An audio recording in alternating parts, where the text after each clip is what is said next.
Hello, and welcome back to The Future Of. I am your host, Jonathon Narvey, and I have a distinguished guest with me today who I have to admit, this is a little bit self-serving of me because we both wound up on the same terrific list by one observer, writer, and commentator on the tech scene that I greatly admire, William Johnson. And he put together a list of the newest, the best podcasts and vlogcasts around in Vancouver and perhaps beyond. And one of these people, right near the top of the list, was Eric Termuende, who and we have not spoken before. Well, at least not until a few minutes ago. But I saw on the list again. I greatly admire William's thoughts and insights and his perspective, and so you making that list, I believe it was the Vancouver Tech Journal, and of course shared elsewhere as well. That is a great honor for me as well. It was, it was great. And I think I got to pass along my thanks to a friend, Joel Hansen, who might have made William aware of the podcast, credit where credit's due, and thanks to him as well. But grateful to be on the list nonetheless, and to be in good company, and excited for the conversation today. Thank you. So let's give a little bit more context for those who might be a little bit unfamiliar. Eric Termuende, who are you? I'm a Vancouverite who in the past 12 months hasn't left. But in the 12 months before that was on 100 flights, speaking on 60 or so different stages all over North America and into Europe about what the future of work might look like and how to create phenomenal teams doing the thing we do more than anything else in the day, and that's work. I'm working on my second book at the moment. My first book, Rethink, came out in 2017, and just working with organizations to reduce friction on their teams, to make what I like to call 1-degree shifts, and to move into what I think we can all agree is a very uncertain future with a little bit more confidence. So, by the way, hats off to you for using your time effectively now that you're no longer this world jet-setting guy going to conferences you might as well work on a book. We can talk about that just for 1 second, because I did the math. I think this is just really interesting. I did the math, and when you think of like 100 flights, the average flight, it was 3 hours. And then you get, transportation to and from, and then you get packing, and then you get the hotel, and then you get the conference checks, and then you get the event, and then you go back to the hotel. I figure I got about 800 hours back last year. And when you've got 40 hours in the work week, you got about 20 work weeks back that I didn't have before. And so it was a bit of a change, and took some getting used to, but here we are. Well, congratulations on getting a whole new lease on life. It was one of the silver linings, I guess, of COVID. So, you're all about how to improve the workplace, work better effectively in teams and companies. So I'm curious, for what you've been discovering for your book and previously, what are these? Maybe first we should explain what the 1-degree shift, what examples of this might be, and then we can get into the research that you've seen about, what works, what doesn't. Yeah, I mean, a 1-degree shift is the smallest viable change we can make over and over again. So I think of like an MVP, or a minimum viable product in the tech world, something that you go to market with just to test to see how it works. The 1-degree shift is the MVP, but in sort of actions and behaviors. Knowing that the future is impossible to predict. Gone are the days of the 5 or the 10-year sort of strat plans that we're married to, and in with the quarterly targets, or the weekly targets, or even the hourly targets that we can keep testing and poking and understanding if the direction that we're taking or on is working. And more importantly, if there's a new practice that we can implement. A story of this, I guess, it came from the British cycling team in 2002. The British cycling team had never had a really positive experience in the Olympics. In the 76-year history of the Olympics, they hadn't made it to the podium even once. So Dave Brailsford, the incoming coach of the cycling team, the way that I saw it, he had two options. Number one, he could continue to pour money into the team and hope for a better result, or he could scrap the team and start with new athletes. But he took a different approach. He took a 1 degree shift approach.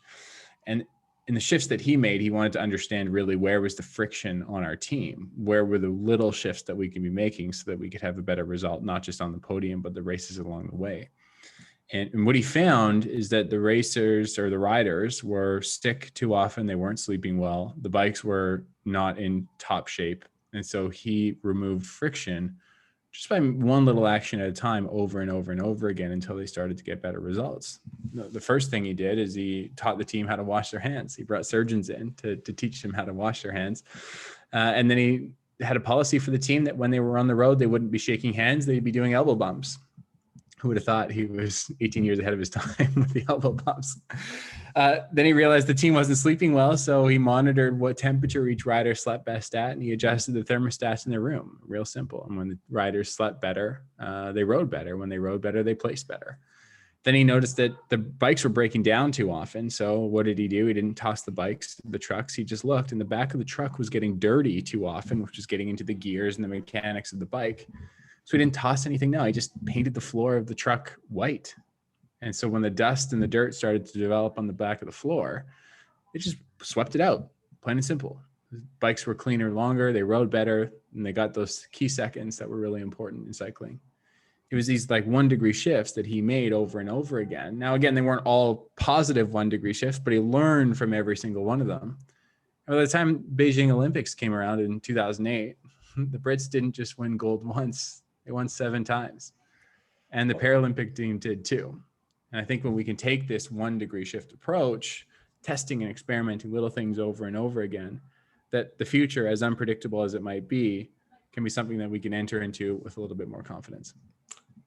This is so terrific. It aligns very much with my own experience. When I was younger, I had a boss who I hated, and probably unfairly, because I was basically a screw up who kept on making little mistakes because I wasn't paying attention to the details. And he actually had a saying: take care of the little things and the big things take care of themselves. Nice. And had I heeded his advice earlier, I probably wouldn't have hated him as much, because I would have gotten so much positive feedback. And I actually, I also implement this kind of philosophy of 1 degree shifts in my own work as a PR guy and marketer, in not just in a sense of being more productive, but being more effective. So an example, maybe this aligns with what you've seen elsewhere. I'm obsessed with cognitive load, that is to say, reducing cognitive load. So what is the, if I have 5 seconds, maybe 10 seconds to make an impression on a reporter or somebody who's opening up my email, what is the thing, can I reduce the word count? Can I make the words simpler, easier to understand, catchier right away? So that it reduces by a second the amount of attention they have to pay in order to get the message. So that's. So am I right in saying then that you can't get to better or best without making those little 1 degree shifts along the way? I mean, you have to look back and analyze how successful was that? Was it better than the time before? Was it less effective? I think over days, weeks, months, and years, I think that's really how mastery is accomplished, right? Yeah. And a big part of that is losing the ego. That's a killer, is just, thinking, yeah, I know what I'm doing. Okay, well, I do, but you can always improve. Having too much ego and thinking, I already know, I don't have to be improving. No, you have to be improving constantly. Right. And at a certain level, it's you've done the big things. You seized the low hanging fruit early on. So sorry, I'm rambling a bit. No, but what? You're actually helping with my point, because I don't want to get too conceptual here, but this 1 degree shift is really what I'm building out. And it's important to note that the 1 degree shift, I don't want to get too visual or conceptual, but the 1 degree shift actually lives on the x-axis, not the y-axis. It's not about getting 1% better, because, in PR or in marketing or in speaking, there's no 100%. There's no best, there's no finish line, there's no done or complete.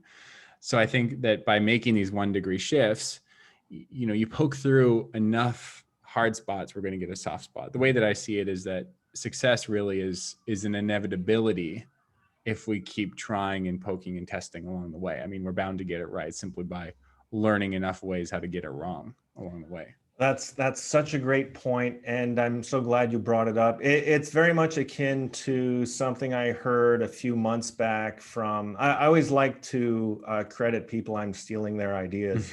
So this comes from Sam Harris, and I wish I'd remembered the interview he had, but it was about creativity, how to get good ideas, and so in when it comes to creativity, actually, this is a perfect example of. It's really, really hard to get better at it, to become, naturally more creative than you already were.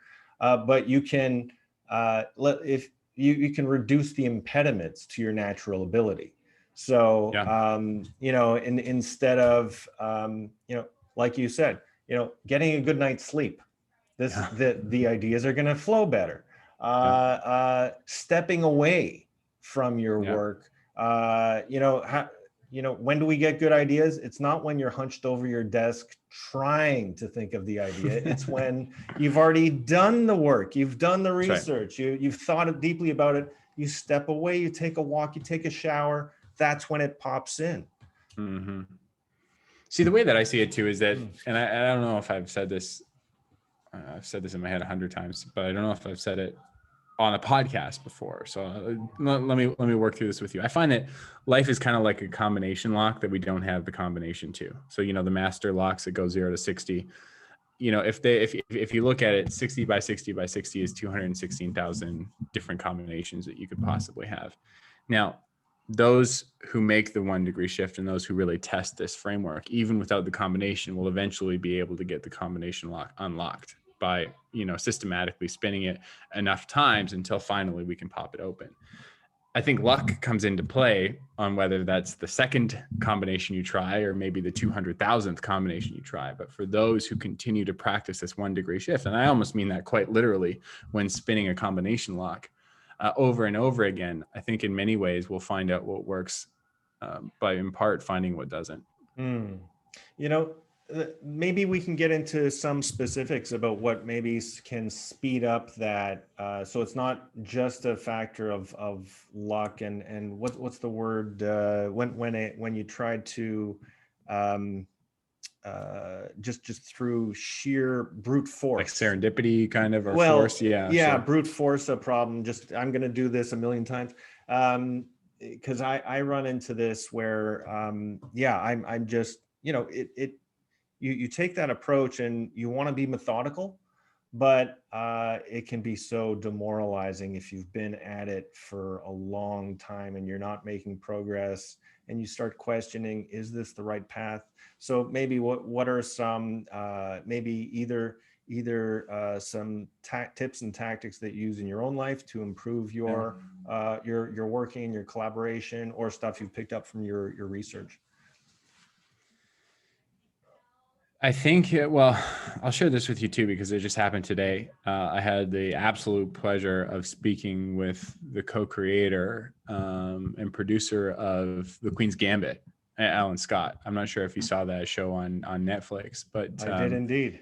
Yeah, I mean, an incredible show. And I think the runtime was 330 minutes. My partner and I finished it in about 345 with a little bio break somewhere in the middle. We just loved it. But I looked, I saw a post shortly after that said The Queen's Gambit took 30 years and 9 rewrites to complete. And that was all Alan Scott's work, along with his colleagues along the way. He had, Heath Ledger as a partner at some points and worked with an incredible amount of people.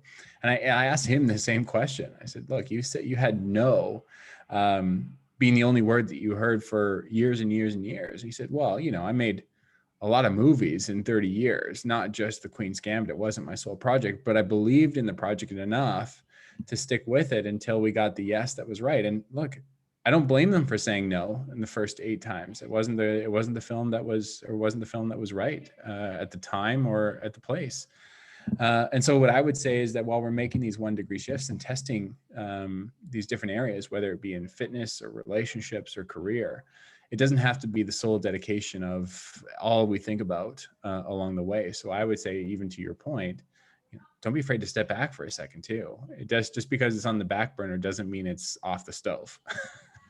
That's a terrific way of putting it. And I also don't want to push down the benefit of being persistent about something early on when you're just learning the craft. Totally. I was listening to a speech that Stephen King was giving to a group of his fans and I guess book lovers at a book conference. And he talked about his early days of writing short stories and the novels that he wrote when he was very young. And he talked about he would take all of his rejection letters, and he had a nail on his wall, and he would just put them on the nail, all these rejection letters. And at one point, he gets to a point where it's full up, and so he's got 2 things he can do. He can give up, or as he put it, I got a bigger nail. Yeah. He kept at it. And the other part of this story is that when he already had filled up that original short nail into the wall with all those rejection letters, if I recall correctly, this anecdote, he was 18. Right.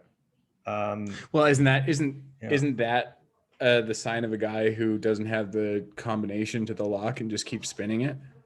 Look, I think we can measure, in some ways, our success by the amount of times that we failed. We look at Brian Chesky and the Airbnb guys. How many times were they told no? How many times was Kalanick at Uber told no? How many times was anyone who's made it anywhere told no? And I think the answer is at least one fewer time than they were told yes, right? Because eventually somebody said yes. Yes. So there's the power of persistence. What about, we've talked about individual achievement, making yourself better. And also you had the story of the coach who made the whole team better. In terms of collaborating with others, are there sort of 1 degree shifts that you recommend? What I've learned is that the foundation to any great team is a deep sense of trust. And I think the 1 degree shift, when we make that across our teams, first and foremost, and even most importantly, develops that sense of trust. I think when we build a culture of experimentation with each other, of practicing vulnerability and not being afraid to be wrong. Now, look, again, I'm not saying we're testing these organization making or breaking ideas. I'm just talking like, should this call be a Zoom call, or should it be, can we just Slack it out? Could it be an email, or could it be a text? But I think when we start to play with communication styles, with recognition, with rewards, with feedback, with workload, whether we're asynchronous in terms of our working environment, whether we're in the office, whether we're 9 to 5, I think when we can play with our relationships and how we can more effectively work together, then we build this sense of trust with each other because we communicate more effectively, and great things happen. I'll give you an example of a 1 degree shift that happened in Toronto in 2009. Shreddies, Post Cereal was having a tough time with their Shreddies brand, and sales were flat. When they asked a bunch of their customers what they thought of Shreddies, they thought, it kind of tasted like grandma's house. There was this nostalgic sort of older feel to Shreddies, but they weren't exciting like, Cinnamon Toast Crunch or whatever the kid cereal was. So they saw that Shreddies was doing well with the older generation, but not doing very well with the younger generation. So what they did is they asked their interns to come up with a new campaign for Shreddies, but they didn't want to rock the boat too much. They said, we don't want sugar and cinnamon and strawberries and, all the honey and all the stuff that could be in Shreddies. We just want something small that we can revitalize the brand with. And so, a couple months later, they came back, and the idea that they came up with, and you might remember this on all the TV commercials and the bus ads and the billboards, they came up with the Diamond Shreddies. And they ran this campaign across the country, and it absolutely took fire.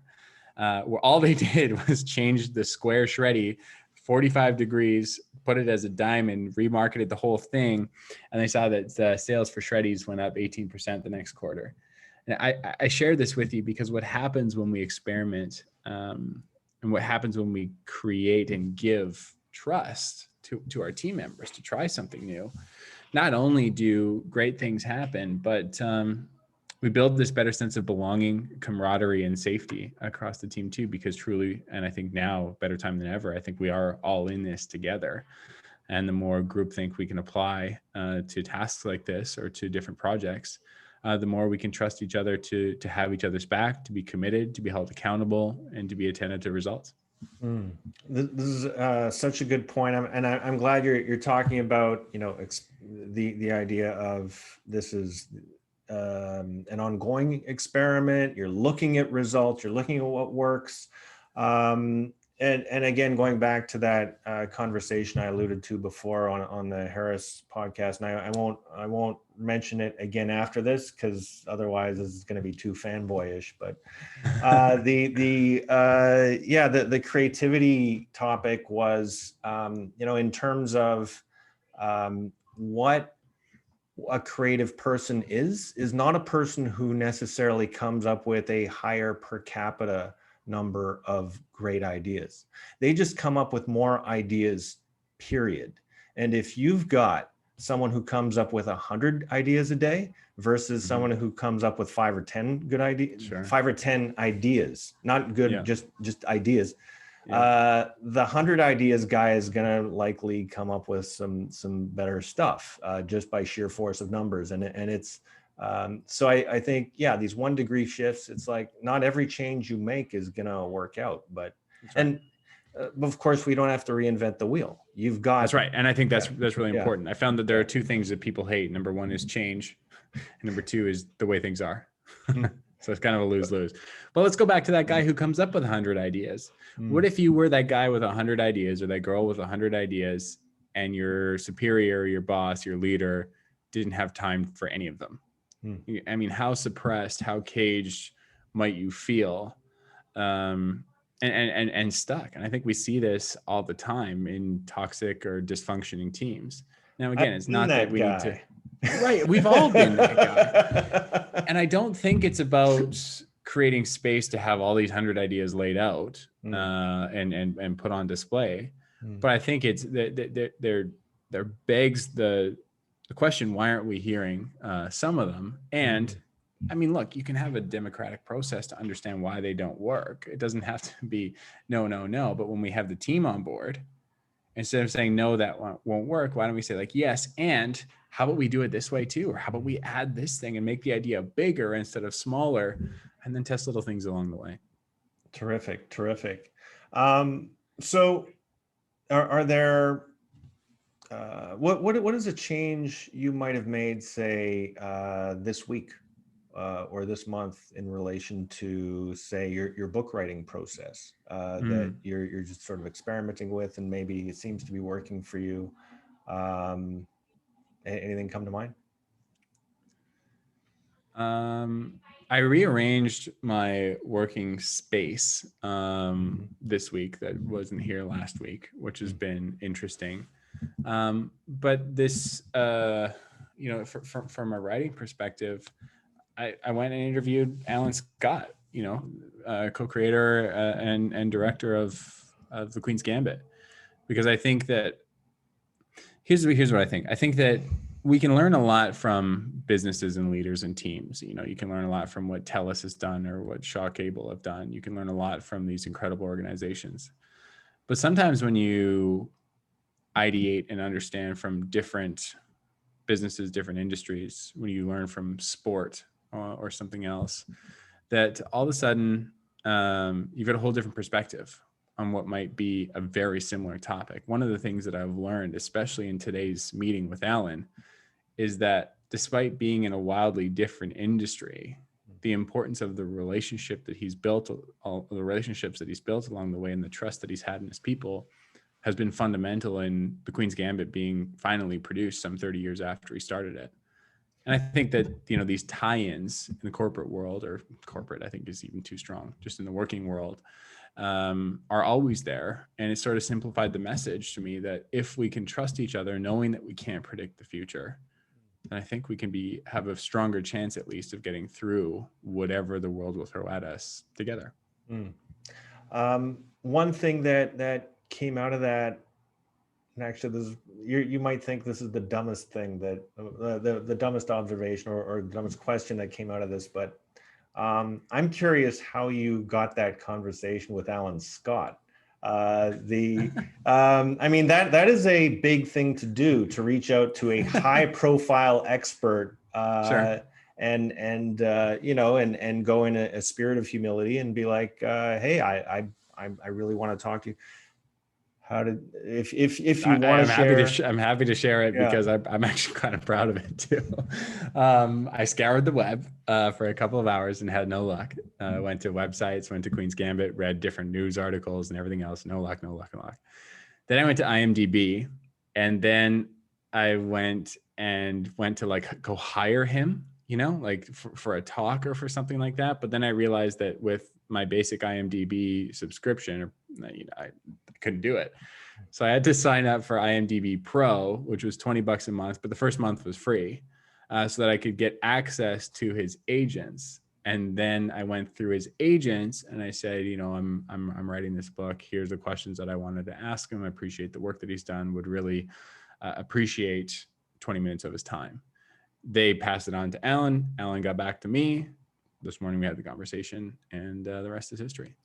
That is. Oh, and by the way, I did cancel my IMDb subscription right after sending the email, by the way. So I'm not out $20. Well, that is unbelievable. That's some terrific. You know, we can't go in through the front gate of the castle. Right. How do we get in through the side entrance or right. the back? So terrific. And now I have a tip about how to reach out to celebrities. So that's, there we go. There we go. That's terrific. Just make sure you cancel before 30 days. You save yourself $20. Yeah.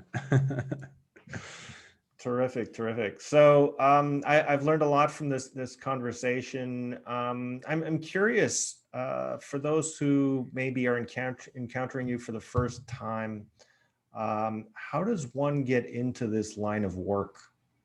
What did you do to become you?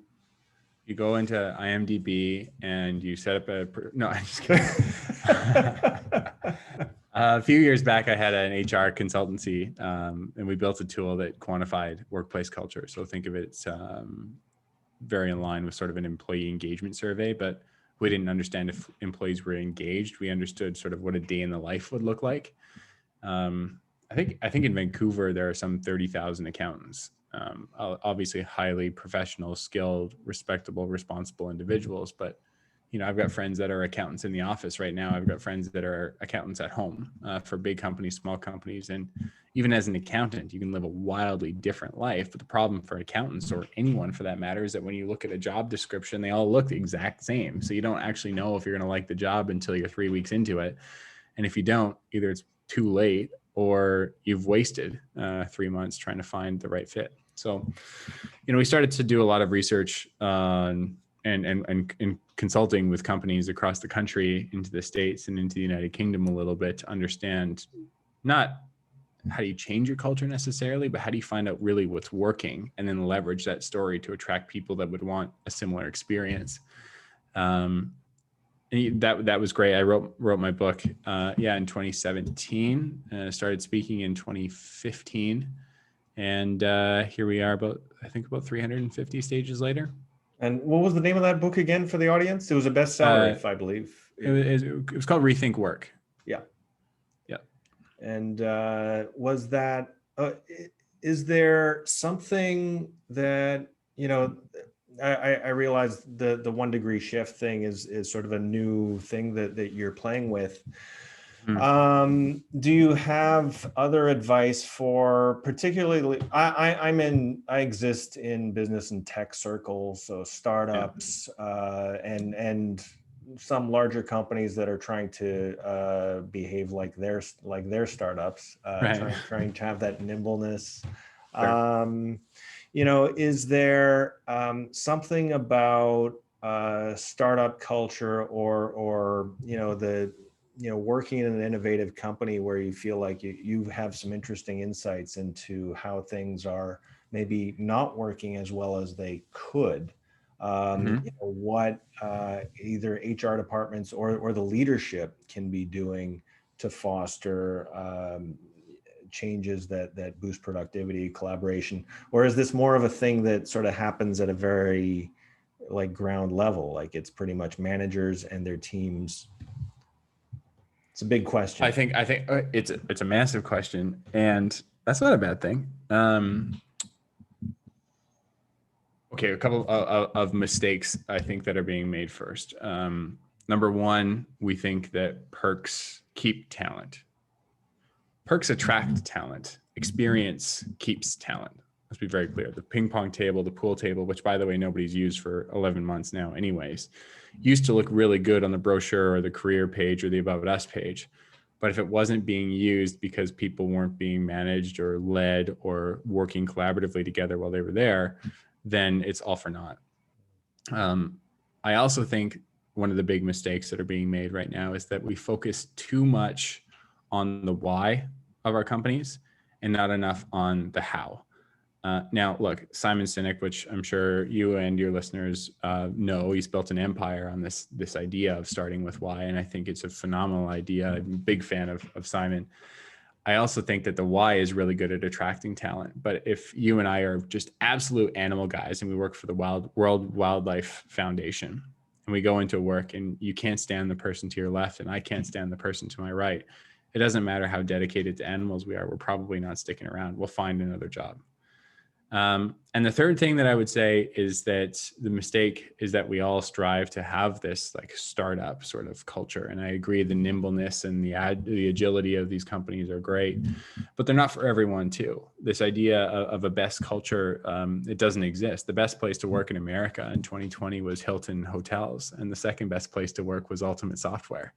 I would suggest that somebody in a software company doesn't want to be making beds, and somebody making beds or in a valet or working in a hotel probably doesn't want to be working in a software company. So to suggest that there's a best way to do things fails to understand the uniqueness of our team and what really works for us. And so if we want to understand how to create the best place to work for our team, don't look somewhere else. Look inside your own organization and ask the people that you're working with every day. You know, if we're working in these remote situations where right now I'm staring at a camera and I have been all day, how do we then increase the effectiveness of our communication? How do we work better together? And I think those conversations are the ones that need to be had right now, especially remotely, to create a better culture. And I put that in air quotes for those who are just listening, because I think culture right now is no more complex than how we communicate and interact with each other.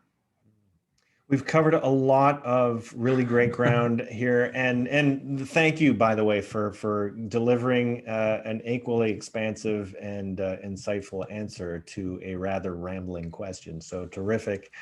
We've had a really good conversation. I've heard some things that I'm definitely going to implement. I'm now going to be on IMDb right after this chat. Yeah, I've really enjoyed talking with you. So I've been talking with Eric Termuende, and if someone wanted to learn more about your work, find your books, maybe catch you on Twitter, where would they find you?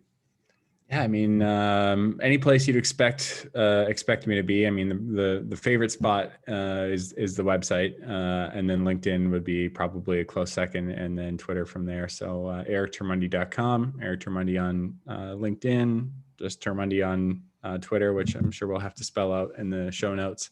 But would love to have a chat with anyone who wants to have one, and see where we can take it from there. Excellent.